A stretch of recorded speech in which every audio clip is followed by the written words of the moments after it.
हमारे एक दोस्त ने अपना वाक़या सुनाया कि उनकी वाइफ उनको छोड़ के चली गई।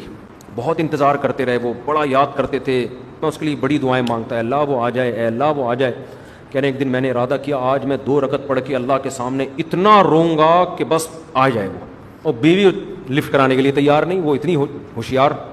तो इन्होंने क्या किया, कह रहे हैं जब मैं उठने लगा ना बहुत ज़्यादा रोने धोने के लिए अल्लाह से बहुत मांगूंगा, तो मैं एक किताब सामने रखी थी हज़रत हकीम अख्तर साहब रहिमहुल्लाह ताला की, बड़े बुजुर्ग थे अल्लाह वाले। पता नहीं मैंने नमाज से पहले वो किताब एकदम खोल के देखी क्या लिखा है इसमें, तो जैसे ही खोली सफ़ा सामने आया, उसमें हज़रत हकीम अख्तर साहब का बयान चल रहा था। उसमें लिखा हुआ था देखो जो बीवी भाग जाए और मनाने पर भी वापस ना आए उसके पीछे मत जाओ, उसके पीछे जाना मर्द की मर्दानगी और गैरत के खिलाफ है। और फिर आगे लिखा हदीस में आता है तज़व्वजुल वदूद अल वलूद, ऐसी औरत से निकाह करो जो तुमसे मोहब्बत करे। तो कह रहे हैं जब वो वदूद ही नहीं है, वदूद का मतलब मोहब्बत वाली नहीं, टूट के चाहने वाली,